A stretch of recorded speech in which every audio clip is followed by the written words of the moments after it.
खम्मा गणी देवी और सजनों, मेरा नाम हिमांशु शर्मा। आप देख रहे हैं HKS व्लॉग। और अभी हम आ चुके हैं कुरुक्षेत्र में।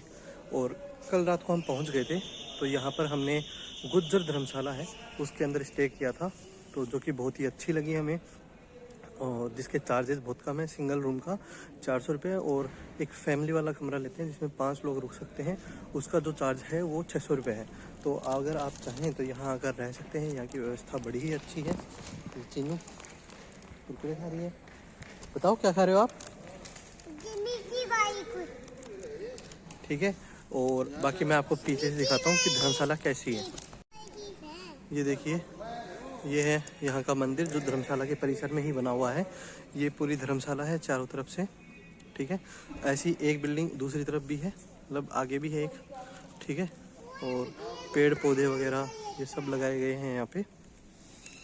तो परिसर जो है धर्मशाला का वो बड़ा ही अच्छा है, ठीक है, फैमिली के लायक है। तो आप चाहें तो यहाँ आकर स्टे कर सकते। अभी हम पहुँच चुके हैं ब्रह्म सरोवर। तो अभी मैं आपको पीछे से दिखाता हूँ ब्रह्म सरोवर कैसा है यहाँ पे। ये एंट्रेंस है, हम दूसरी तरफ से आए हैं, बाकी इसका आने का रास्ता बिल्कुल अलग है। और अभी मैं आपको दिखाता हूँ, देखिएगा।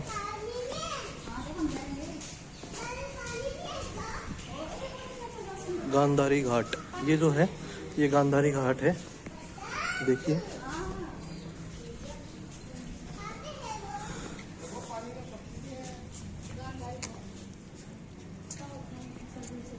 ये पूरा आगे तक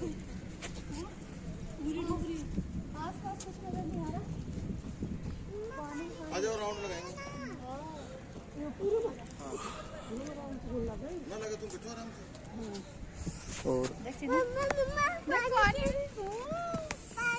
चीनू, कोमल, पापा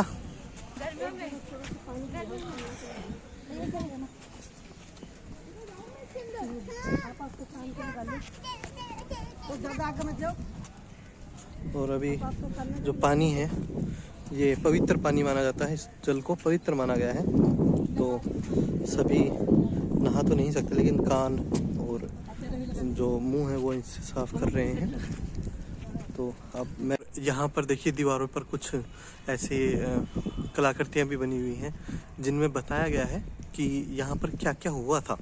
तो देखिए, पहली ये है जहाँ पर बताया गया है, नीचे देखिए, पढ़ लीजिएगा, मैं पास लेके आ जाता हूँ थोड़ा, कि पांडवों की शक्ति पूजा हुई थी, उसके बारे में यहाँ पर लिखा हुआ है, उसको ये बताया हुआ है, ठीक है ना। ऐसे ही और भी हैं और बहुत सारी हैं, ठीक है ना। तो पूरा जो है यहाँ पर बताया गया है कि यहाँ पर क्या क्या हुआ था। जैसे बलराम और श्री कृष्ण का मुंडन जो है संस्कार, वो भी यहाँ पर किया गया बता रहे हैं, तो वो भी यहाँ पे दिखाया जा रहा है। ऐसे ही बहुत सी हैं जिनके बारे में बताया गया है। कुछ के बारे में लिखा हुआ है और कुछ के बारे में लिखा हुआ नहीं है। तो जो लिखा हुआ है वो मैं आपको दिखा रहा हूँ। जैसे ये देखिए, एक शिव पूजा करते हुए हैं, जिनमें आगे आगे श्री कृष्ण जी बैठे हुए हैं और शिव पूजा कर रहे हैं। और ऐसा ही इधर है, ये शायद अलग है, कुछ कलाकृति है, बहुत अच्छी है। देखिए, इन चित्र के माध्यम से बताया गया है कि यहाँ पर क्या हुआ था, और बताया, उसके बारे में सब कुछ बताया जा रहा है यहाँ पे, कि महाभारत के युद्ध में जो चीज़ें यहाँ पे हुई थी, उन सब चीज़ों को बताया गया है चित्र के माध्यम से।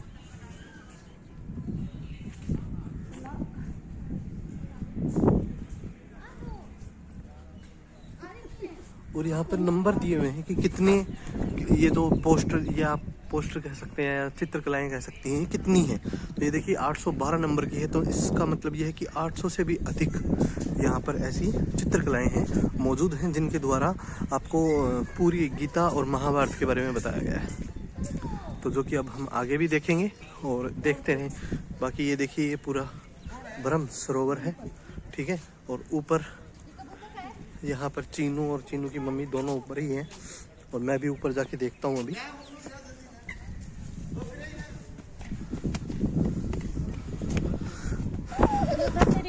चलेंगे, लेकिन ठंड है ना। ये देखिए, काफी बड़ा है ब्रह्म सरोवर। पूरा कुंड जो है वो बहुत ज़्यादा बड़ा है। अभी कोहरे की वजह से अच्छे से दिखाई भी नहीं दे रहा है, लेकिन ये बहुत अधिक बड़ा है। देखिए पानी है इसके नीचे। मेरे को भी थोड़ा फ़ोन अच्छे से पकड़ना पड़ रहा है ताकि गिर ना जाए। और ये देखिए पूरा है, उधर भी है, और ये कलाकृतियाँ उधर तक जा रही हैं लास्ट तक। और जो वो एक और छोर है जो कि उधर दिखाई नहीं देगा आपको धुंध की वजह से, उधर भी ये कलाकृतियाँ बनी हुई हैं। तो चलिए अभी हम आगे चलते हैं। सीनू अपनी दादी को धीरे धीरे करके पास लेके आ रही है।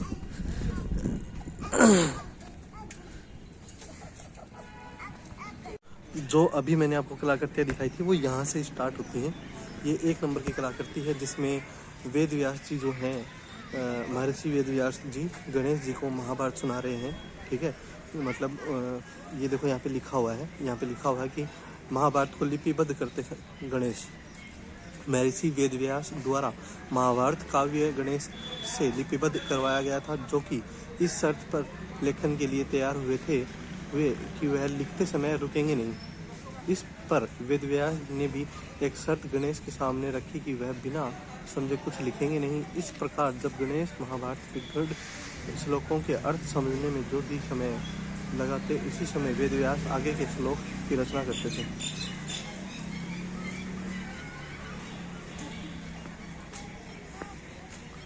तो ये आगे के और भी हैं। यहाँ पे बताया गया है कि ब्रह्मा जी की जो उत्पत्ति है वो कैसे हुई विष्णु से।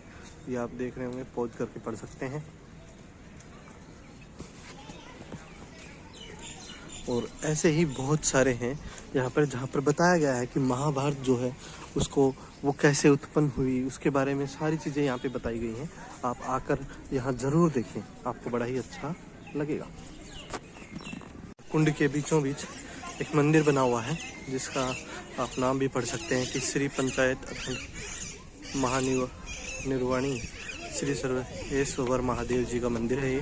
अभी हम मंदिर के प्रांगण में जा रहे हैं, तो अंदर तो वीडियो नहीं बनाऊंगा, बट बाहर से दिखा दूंगा। एक बार मैं दर्शन करके आ जाता हूँ। हम वहाँ से इस मार्ग के द्वारा, और यहाँ पर माँ कात्यायनी देवी का मंदिर है, प्राचीन मंदिर है। इस मंदिर के पास आ गए हैं और इसके पीछे ही एक घोड़ा रथ बनाया हुआ है जो कि मुंबई से बन के आया था यहाँ पर। ठीक है, जिसकी लागत लगभग 2 करोड़ रुपए बताई जा रही है। वो हम देखने के लिए जाएंगे, जो कि बड़ा ही भव्य बना रखा है। बाकी अभी हम इस मंदिर में प्रवेश करते हैं। मंदिर के अंदर वीडियोग्राफी, फोटोग्राफी ये सब मना है। चलिए हम अंदर चलते हैं। अभी हमने दर्शन कर लिए हैं और अभी हम आगे जा रहे हैं। मम्मी और मान्यता पीछे पीछे, और हमसे आगे पापा चल रहे हैं। कहाँ जा रहे हैं अब अपन? अब अपन चल रहे हैं ज्योतिष। अभी तो ना यहाँ पे जो अर्जुन और कृष्ण जी भगवान का जो रथ की जो है ना 2 करोड़ रुपए में मूर्ति बनी है ये, आज से 10 साल पहले। तो वो वहाँ जा रहे थे, अभी वो हम देखने के लिए जा रहे हैं। तो वो इधर है, देखिए अभी मैं आपको दिखाता हूँ। ये देखिए, ये है,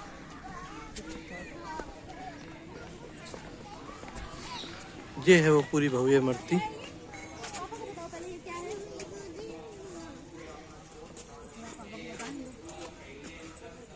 चलो इसे आगे से दिखाता हूँ मैं आप लोगों को। ये देखिए, ये है वो भव्य रथ जिस पर आगे कृष्ण जी बैठे हैं और पीछे अर्जुन जी हैं। ये आज से 10 साल पूर्व बनाया गया था, जिसकी लागत लगभग 2 करोड़ रुपए थी। और देखिए इस रथ के ऊपर हनुमान जी बैठे हुए हैं। इस तरफ से जो है कुछ ऐसा दृश्य दिखाई दे रहा है, देखिए।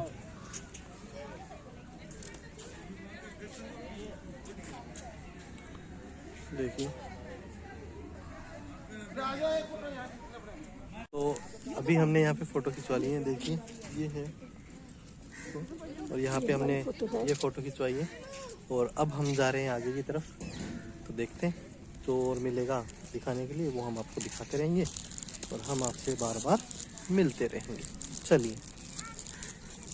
सामने ये जो बड़ का पेड़ है, ऐसा माना जाता है कि ये बड़ का पेड़ तब से है जब महाभारत हुई थी, ये उस समय से माना जाता है।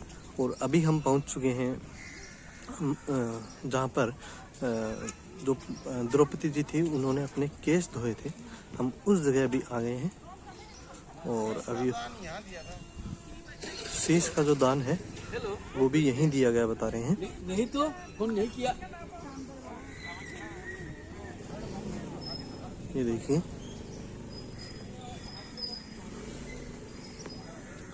तो चलिए अभी आगे और भी जाएंगे। और ये जो प्रांगण है मंदिर का वो कुछ ऐसा है। ये वही पेड़ है, मतलब बड़ का पेड़ है, जो कि माना जाता है कि मैंने आपको बताया कि जब युद्ध हुआ था तब से है, महाभारत का युद्ध हुआ था तब से है। और ये हमारे शीश के दानी हमारे बाबा श्याम का मंदिर है। अभी हम मंदिर के अंदर जाते हैं, तो चलिए थोड़ी देर बाद मिलते हैं। दोस्तों अभी हमने सभी मंदिर वगैरह यहाँ के देख लिए हैं। अभी हम रणभूमि और दूसरे जो और जगह हैं जहाँ पर गीता का उपदेश दिया गया है और सारी चीज़ें जो हैं वो हम देखने जा रहे हैं। तो अभी हम आपको वहीं लेके चलते हैं। और चीनू जो है मेरे साथ है, और ये देखो कितनी बदमाशी करती है, ओह शिट, मेरा सिर फोड़ दिया इसने। दोस्तों अभी हम आ चुके हैं कुरुक्षेत्र के इस्कॉन टेम्पल के पास। तो देखिए मेरे पीछे जो है वो इस्कॉन टेम्पल है। तो मैं आपको आगे से दिखाता हूँ। कुछ इस तरीके का भव्य मंदिर ये बन रहा है, अभी तो और भी बनेगा। तो अभी काम चल रहा है शायद यहाँ पे। तो अभी हम मंदिर देखने जा रहे हैं, मंदिर देख के आ जाते हैं, उसके बाद हम आपसे मुलाकात करेंगे।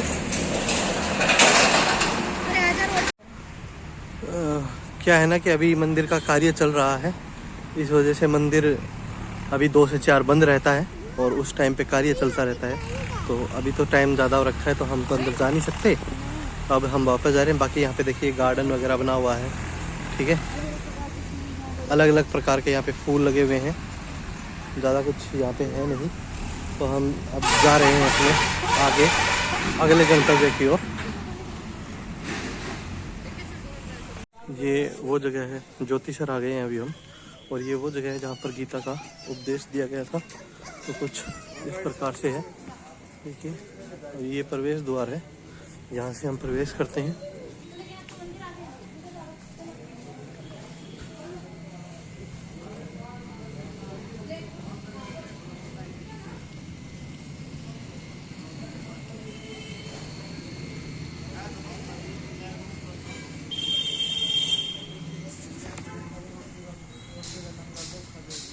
और ये जगह है वो जगह।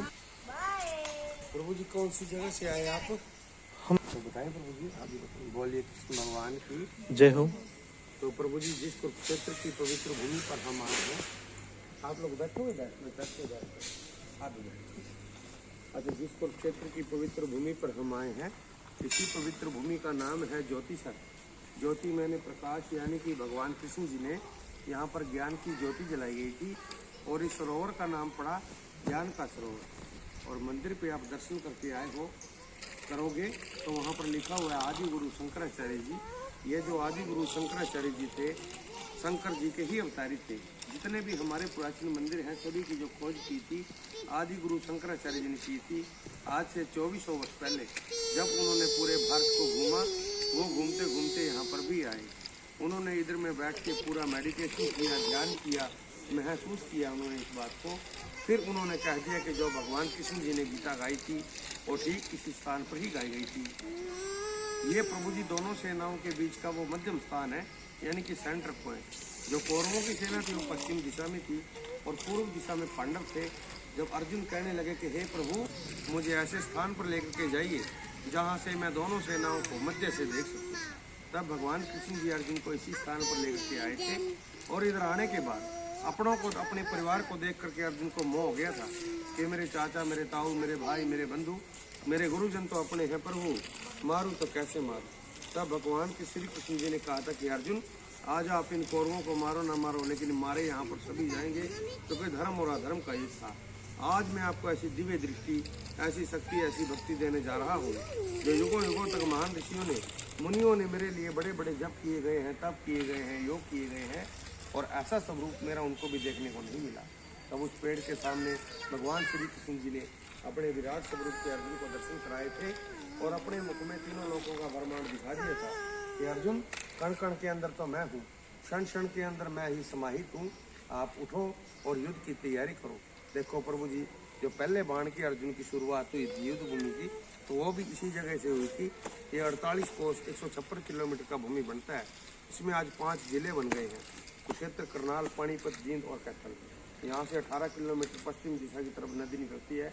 जो हमारे 4 वेद हैं, ऋग्वेद, सामवेद, यजुर्वेद, अर्थवेद, तो ऋग्वेद की स्थापना भी यहीं पर हुई थी और 18 दिन तक महाभयानक युद्ध हुआ, जिसके कारण ये पूरा मिट्टी लाल हो गया था। लेकिन वो लाल मिट्टी आमतौर पर तो दिखाई नहीं देती है प्रभु जी। कभी खेतों में गहरी खुदाई होती है तो लाल माटी निकलती है, नजर आती है। 18 अध्याय गीता के हैं, 700 श्लोक है उसमें। और पहले श्लोक में लिखा है, धर्म क्षेत्र कुरुक्षेत्र संवेता संस्कृता माम का पांडव से किम करोति संजय। यानी धृतराष्ट्र जी जो आंखों से अंधे थे, वो कह रहे हैं मेरे और पांडव के पुत्र धर्म क्षेत्र कुरुक्षेत्र में क्या कर रहे हैं। यानी प्रभु जी, महाभारत के युद्ध से भी पहले इसको धर्म क्षेत्र कहा जाता था। और पांडवों के 17 पीढ़ी पहले के पूर्वज राजा कुरु की भूमि थी और जिसके नाम से कुरुक्षेत्र का नाम पड़ा। और राजा कुरु को श्राप लगा हुआ था, तो रात को मतलब पत्थर के हो जाते थे, दिन में पुण्य जीवित हो जाते थे। इन तीर्थों की महिमा है यहाँ की। और इन तीर्थों की जब मिट्टी उन्होंने अपने शरीर पर लगाई थी, पाप मुक्त हो गए थे, श्राप मुक्त हो गए थे। तब उन्होंने इस बात से प्रभावित होकर के भगवान विष्णु की भक्ति की थी और 33 कोटि देवी देवताओं का वरदान प्राप्त किया था। इसीलिए में युद्ध लड़ा गया था, जो भी युद्ध में मारा जाएगा उनकी मुक्ति हो जाएगी। वामन पुराण के अंदर लिखा हुआ है, गंगे जले मुक्ति, वाराणसी जलस्थले, कुरुक्षेत्र तीर्था मुक्ति, अंतरिक्ष जलस्थले। ये अंतरिक्ष जल स्थल तीनों ही प्रकार से।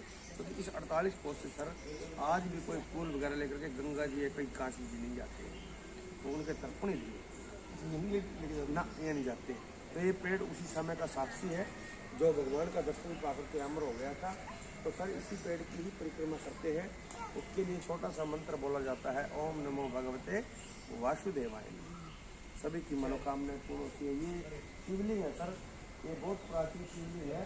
तो मतलब जो मोहम्मद गजनवी मुसलमान थे, जिन्होंने हमारे मंदिरों को तोड़ने की कोशिश की थी, तो ये शिवलिंग उसी समय का प्राचीन, लेकिन तोड़ नहीं पाए थे। लेकिन का ऐसा महत्व, ये महाराजा कश्मीर ने बनवाया था 1965 में।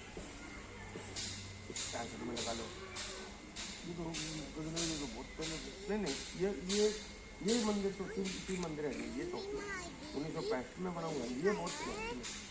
दोनों पेड़ों के बीच में ना, जो ये सबसे पुरातन है। हाँ गजनवी आया, हाँ गजनवी ने तो तकरीबन हमारे हिंदुओं के बहुत से मंदिरों को तोड़ा। ऐसा इधर का महत्व है प्रभु जी। बोलिए कृष्ण भगवान की जय हो। ये जो बड़का पेड़ है, ये भी जो महाभारत हुई थी तब से माना जाता है कि ये तब से ही यहाँ पर है, ठीक है। और ये जो जगह है, इस पेड़ के नीचे ही जो कृष्ण जी थे, उन्होंने गीता का पूरा ज्ञान अर्जुन जी को दिया था। बाकी इस जगह का जो महत्व है वो आप पहले ही जान चुके हैं। इससे पहले ही जो पंडित जी थे, उन्होंने पूरा महत्व जो इसका ज्ञान था वो बता दिया था हमें। अभी हम इसके दर्शन करते हैं और आगे बढ़ते हैं। और अभी यहाँ पर एक बहुत बड़ी मूर्ति लगाई गई है कृष्ण नारायण जी की, कृष्ण भगवान की, जो कि ये दर्शाता है, जो कि यहाँ पे ये दर्शाया गया है कि जो भगवान जी थे उनका जो विराट रूप है उसको ये मूर्ति दर्शाती है। तो देखिए हम वही देखने जा रहे हैं। ये जो मूर्ति है ये दर्शाती है कृष्ण भगवान के सभी रूपों को। चीनू यहाँ पे पूरे मजे लेते हुए। और अभी हम थोड़ा सा विनती करेंगे हमारे भगवान से। तो अभी हम बैठते हैं यहाँ पे, मैडम बैठ के विनती कर रही हैं अपने भगवान से। सेम काम मैं भी करने वाला हूँ। देखो ये है, ठीक है, वहाँ देखा ना, वही ऊपर हनुमान जी है। हाँ, और साइड में देखो अर्जुन जी नीचे बैठे हुए हैं यहाँ पे। तो भगवान ने अपना विराट रूप दिखाया। और भगवान अपना विराट रूप दिखा रहे हैं। ये प्रतिमा कुछ ऐसा ही हमें बता रही है। तो चलो मिलते हैं थोड़ी देर में। अभी हम आ चुके हैं माँ भद्रकाली देवी के मंदिर के अंदर।